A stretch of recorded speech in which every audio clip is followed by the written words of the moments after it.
Today on the Lost Dust Jacket, we are getting microscopic as we talk about living in a world full of ants, as we talk about Atta by Francis Rufus Bellamy.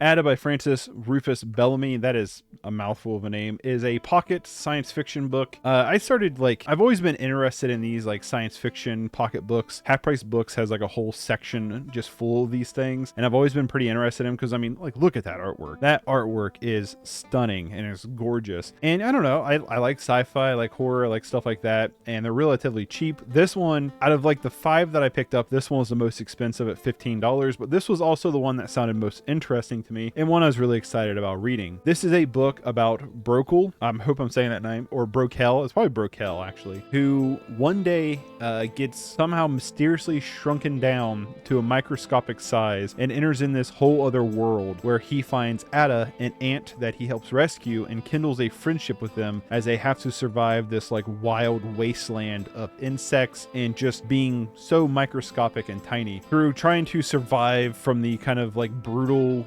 almost wastelandic, Mad Maxian style marauders, savages of certain tribes, to being enslaved, to finding their way to like the ant Rome of Fuchsia, is just awesome. Honestly, like, awesome. I loved the world that this was set in. I absolutely adored the world this was set in. I do want to say Francis Rufus Bellamy just decides to go all in on the spectacle. He's not trying to be like, this is how ants really realistically work. Does not care. Throws all that out the window. This is a whole alien world that has its own structure, its own rules, and it's like, how does an ant communicate verbally with a human? Who cares? They just do. I love that, like, throw all those like rules to the wind to where you're going like, well, how does this work? It doesn't matter. It's like, it just works in this universe and you just go with it. And honestly, that worked so well for this book, not trying to justify or explain everything, but instead just being like, no, this is it, how it is. Let's keep going. And it really helps you kind of sink into the universe and the world that it's building to where it does feel alien. It does feel like a completely different planet. Brokel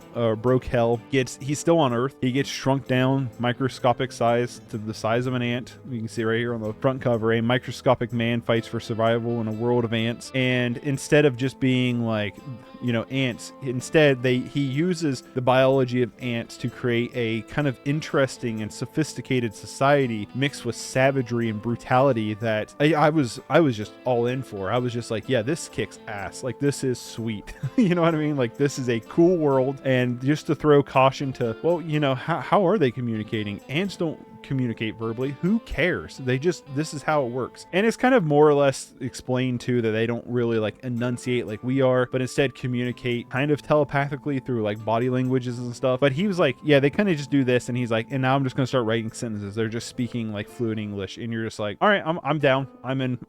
You know, I'm all for it. Like, let's just go. Being this microscopic size, I really feel like Francis Rufus Bellamy was just able to create a lot of really fun scenarios that were action-packed, that was intense, that was really prospectively interesting. There's a scene where they fight a wolf spider that was awesome. Like, that whole section was really, really cool. Yeah, I really dug it. Now, I will say the book does kind of drag its heels here and there. There's definitely some uneven pacing. They spend most of the book kind of just surviving the wastelands, and they spend a lot of time in the book just kind of setting up the world, kind of setting up the relationship between Brokel and Atta, and kind of just creating that dynamic, which does pay off at the end. But when you look at this is a small book. It's 172 pages, and I will say the text is very small, so it's a pretty dense 172 pages. But when you look at like the 172 pages to where everything that happens in this book, there's some uneven pacing when it comes to certain sections. Certain sections got more loved where other sections got really rushed. I was getting to the back end of this book and I was really thinking to myself that I really, really hope there's a sequel to this, because I'm getting to this tail end of this. We are developing a world and a story narrative that I am 100% into. Like, I am like all for this, right? And so we're developing this world, we're developing everything here, and then we kind of just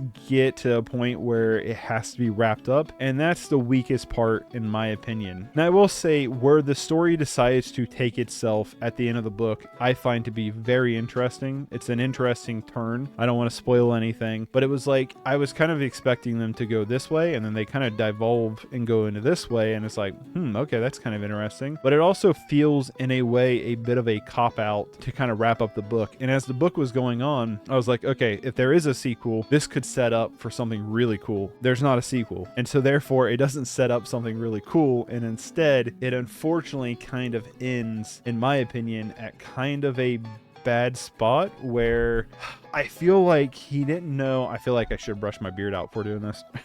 I need to trim it. It's getting wild here. Kind of leads into a spot where, all right, how do we wrap this up? And he wraps it up so fast and so abruptly and kind of lamely, where I was like, I left feeling really unsatisfied with the ending. Like I was loving the ride. It was like if you were on this roller coaster and there's like all these corkscrews and upside down turns, and you're just like, yeah, this roller coaster is awesome, and then you're climbing up that final hill and you're like, oh, that's gonna be cool, and then it just kind of goes, you know what I mean? And then you're back at the station and you're like, oh, what was that last hill? This whole roller coaster was badass, but that last hill, like, what was that? That's kind of how I feel about Atta as a book. I think there's so much here that I think is really cool and really fun, but you get to that last hill and it's like, man, it's like, could we have not have had like one more chapter, or could we have not have had, like, you know what I mean? It's just like one of those things. Outside of that though, there is one funny motif that kept running. This dude liked to use the word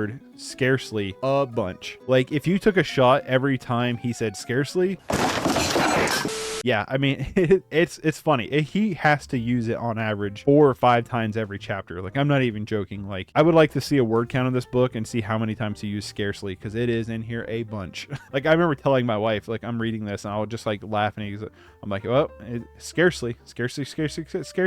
It's like he just kept using it throughout it. But regardless, at the end of the day, I loved this book. I thought this was fantastic. I really wish the ending was better. But outside of that, I think the author does an amazing job of building this world. I think he does an amazing job of building the characters. He does an amazing job of just visualizing so many things. It's a really interesting perspective and just a really fun science fiction adventure book that I would definitely recommend if you find it. I think you can like find these on eBay, like pretty readily available. I think they were pretty like mass produced. I definitely recommend checking out Atta. I'm giving it a recommendation. I think I've said that enough already. Really enjoyed this one, and if you check it out, I would love to know your opinions as well. So thank you all. If you want to subscribe, you can subscribe down below. I do these book reviews just whenever I finish a book. They're just kind of mixed in with my regular content, and if you want to support what I do, you can consider becoming a member or Patreon, and I will see you all in the next one. Bye everybody.